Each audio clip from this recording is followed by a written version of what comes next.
ಪರಿಸ್ಥಿತಿ ಸರ್ ಎಲ್ಲಾರನ್ನೂ ಕೈ ಮೀರಿಸಿ ನಡೆದೋಗ್ಬಿಡುತ್ತೆ, ಏನು ಮಾಡೋಕ್ಕಾಗಲ್ಲ. ಒಂದೊಂದು ಪರಿಸ್ಥಿತಿಲಿ ನಡೆದೋಗ್ಬಿಡುತ್ತೆ ಆ ಥರ ಎಲ್ಲ. 3 years ನಿಮ್ಮ ಯಜಮಾನ್ರು ನೀವು ಒಟ್ಟಿಗೆ ಇಲ್ಲ ಇರಲಿಲ್ಲ ಸರ್. ಬಿಕಾಸ್ ಆಫ್ ದೀಸ್ ರೀಸನ್ಸ್ಗಳೆಲ್ಲಾಗಿ ಬೈದು ಹೂ ಮಾಡಿ. ಹೌದು, ಗಲಾಟೆಗಳೆಲ್ಲ ಮಾಡ್ಕೊಂಡು ಇಬ್ರು ದೂರ ಆಗಿದ್ವಿ. ಅವರೆಲ್ಲಿದ್ರು ಆಗ? ಅವ್ರ ಅಮ್ಮನ ಜೊತೆಗಿದ್ರು. ನಾನು ಹೊರಗಡೆ ಬಂದ್ಬಿಟ್ಟಿದ್ದೆ. ತವ್ರ ಮನೆಗೆ ಹೋಗಿಲ್ಲ? ತವ್ರ ಮನೆಗೆ ಹೋಗಿಲ್ಲ ಸರ್, ಯಾಕಂದ್ರೆ ಲವ್ ಮ್ಯಾರೇಜ್. ಆ್ಯಕ್ಚುಲಿ ಹೇಳ್ಬೇಕಂದ್ರೆ ನಾನು ಮದುವೆ ಆದಾಗಿಂದ ನನ್ನ ತವ್ರ ಮನೆಗೆ ಹೋಗಿದ್ದು ಬರೀ 3 ಸರಿ. 17 years ಆಯಿತು ನಮ್ಮ ಮದುವೆ ಆಗಿ. 17 yearsಲ್ಲಿ 3 ಸರಿ ಮನೆಗೆ ಹೋಗಿದ್ದೀನಿ.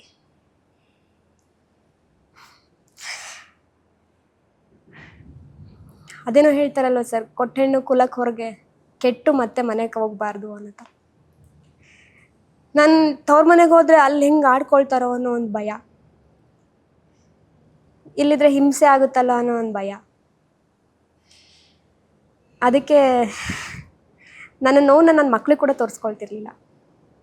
ಅವ್ರು ಯಾರು ನಿಮ್ಮ ಟಚ್ಚಲ್ಲಿ ಇಲ್ವಾ? ಇರಲಿಲ್ಲ, ಯಾರೂ ಇರಲಿಲ್ಲ. ಯಾರ್ಯಾರು? ಅಪ್ಪ ಅಮ್ಮ ಯಾರೂ ನನ್ನ ಟಚ್ಚಲ್ಲಿ ಇರಲಿಲ್ಲ. ಎಲ್ಲ ಇವಾಗ ನನ್ನ ಏಳಿಗೆ ನೋಡ್ಬಿಟ್ಟು ಇವಾಗೆಲ್ಲ ಮಾತಾಡ್ಸ್ತಿರೋದಷ್ಟೇ.